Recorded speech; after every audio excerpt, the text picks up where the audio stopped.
$30 million handwritten manuscript, a painting worth hundreds of millions of dollars, a private island, a yacht equipped with a submarine.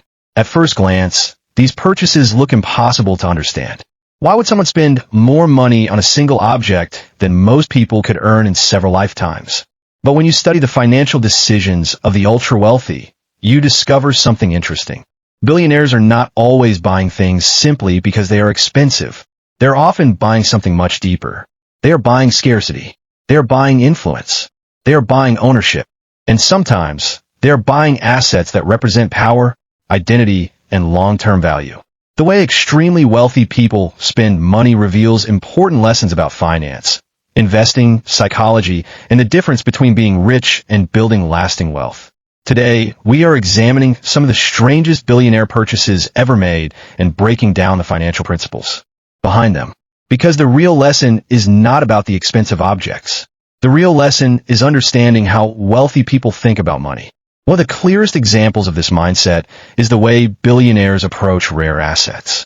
In 1994, Microsoft founder Bill Gates purchased the Codex Leicester, a collection of scientific writings and sketches created by Leonardo da Vinci. The purchase price was approximately $30.8 million.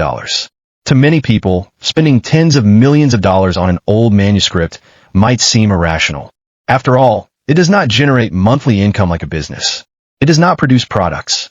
It does not pay dividends. So why would someone make that decision? The answer is scarcity. The Codex Leicester is not just an old document. It is a one-of-a-kind historical artifact connected to one of the greatest minds in human history. There are millions of books in the world, but only a limited number of original works created by Leonardo da Vinci. That extreme rarity gives the asset a unique type of value. This teaches an important financial principle. Sometimes value is created not because something is useful in the traditional sense, but because it is extremely difficult to replace. This same principle applies in investing.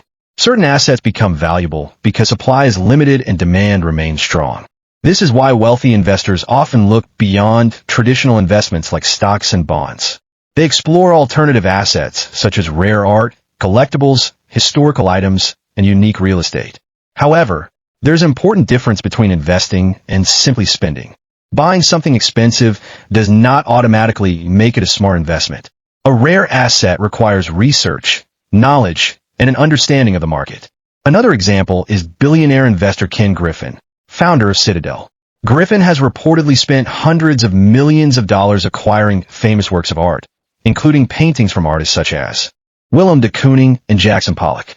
These purchases represent one of the biggest private art transactions ever recorded. But why would someone who built a fortune through finance invest so much money into paintings? Because at the highest levels of wealth, diversification becomes extremely important. A billionaire's entire financial life is not usually concentrated in one place. They may own companies, stocks, real estate, private investments, and alternative assets. Fine art can serve multiple purposes. It can be a store of value. It can represent cultural influence. And it can become part of a personal brand. This introduces another major concept in wealth management. Money is not only about accumulation. It is also about preservation. When someone reaches extreme levels of wealth, protecting that wealth becomes just as important as creating it. That is why wealthy individuals often build portfolios containing different types of assets. They understand that markets change. Businesses rise and fall. Economic conditions shift. Diversification helps reduce dependence on one source of wealth. But not every unusual billionaire purchase is about investment. Some purchases are about passion, identity, and personal meaning. For example, billionaire William Koch reportedly purchased an authenticated photograph of the famous outlaw Billy the Kid for around $2.3 million. From a purely financial perspective, this might seem difficult to justify. The photograph does not create a business. It does not generate cash flow. But money at the highest levels often changes the way people think about ownership. When basic needs are completely satisfied, spending decisions often become connected to personal interests and personal identity. A collector is not only buying an object. They are buying a connection to history. They are buying a story. They are buying something that very few other people can own. This brings us to one of the most misunderstood areas of wealth: the psychology of money. Economists describe some luxury purchases as positional goods. A positional good is something whose value is influenced by its exclusivity and status. The product is valuable partly because not everyone can have it. For example, owning a rare painting is not only about the painting itself. It is also about owning something unique, something that signals achievement, something that separates the owner from the crowd. This psychology exists at every income level. It is not only billionaires who spend money to communicate identity. People buy expensive cars, designer clothing, luxury watches, and premium products because purchases often represent something bigger than the object itself. They represent success, belonging, confidence, or social status. The difference is simply the scale. A billionaire may buy a $500 million artwork. Someone else may buy a luxury watch. The underlying psychological principle can be similar. The important financial lesson is learning to recognize the difference between buying something because it improves your life and buying something because you want others to see you differently. Wealth is not only created by how much money you make, it is also shaped by how intentionally you use that money. While rare artwork and historical items represent one side of billionaire spending, some purchases operate on an entirely different scale. At a certain level of wealth, a purchase is no longer just a personal item. It becomes an entire ecosystem. A perfect example is Antilia, the private residence built by Indian billionaire Mukesh Ambani. The building, located in Mumbai, is estimated to have cost hundreds of millions of dollars and is considered one of the most expensive private residences in the world. But calling it simply a house does not fully describe what it represents. A property of this scale functions more like infrastructure. It requires significant maintenance, technology systems, security, and a large team of employees. This reveals an important concept about extreme wealth.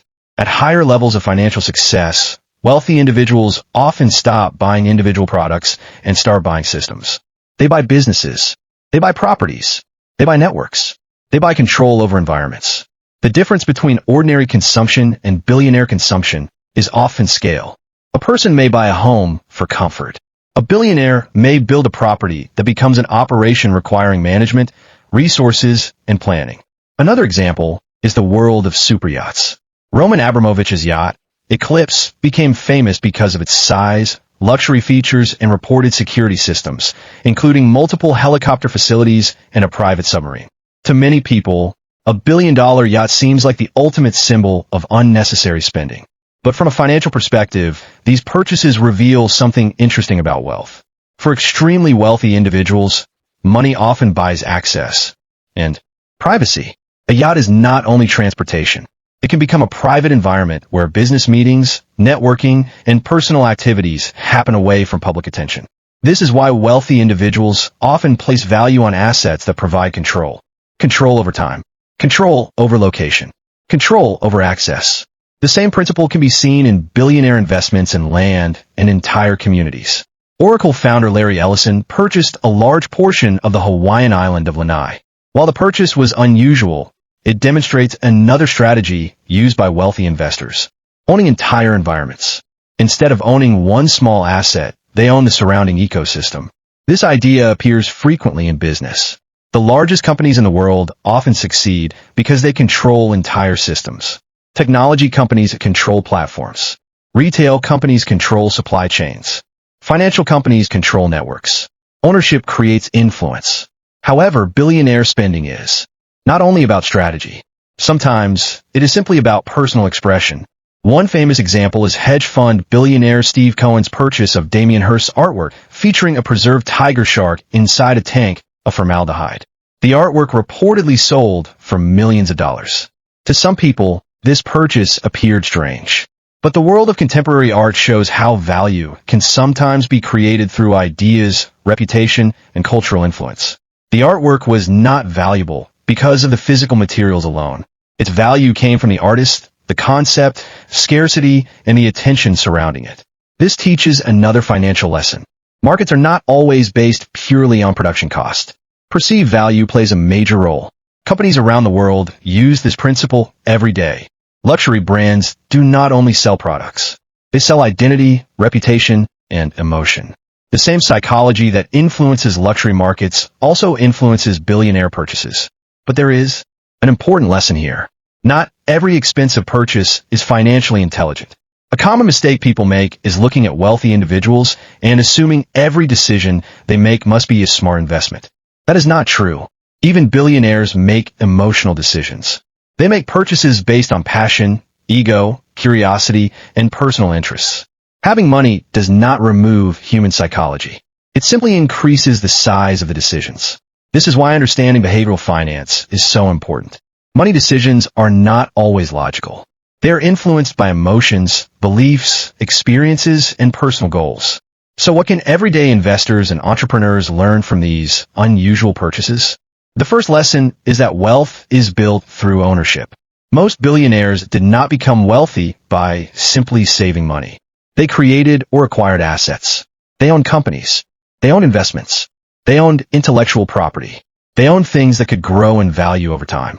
The second lesson is understanding the difference between assets and expenses.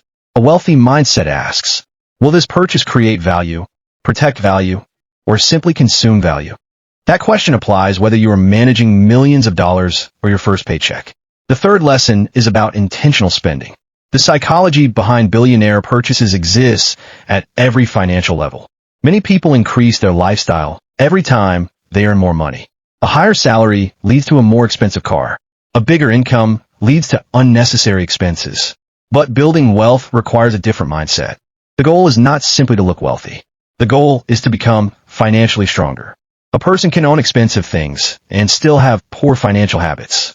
And someone can live simply while quietly building significant wealth through investments and ownership. The biggest difference is not what someone buys. It is how they think about money. At the highest levels of wealth, spending becomes about more than comfort. It becomes about influence, identity, access, and control. A $30 million manuscript, a private island, or a billion-dollar home may seem strange from the outside. But these purchases reveal important lessons about scarcity, human behavior, and financial strategy. The average person does not need to copy billionaire lifestyles. The real value comes from understanding the principles behind their decisions. Build assets. Protect your wealth. Understand your psychology. And make financial choices based on long-term value rather than short-term appearances. Because the biggest difference between people who build wealth and people who only chase wealth is not always how much money they earn. It is how they think about the money they already have. If you found this analysis valuable, make sure to like this video, subscribe for more finance breakdowns, and comment below.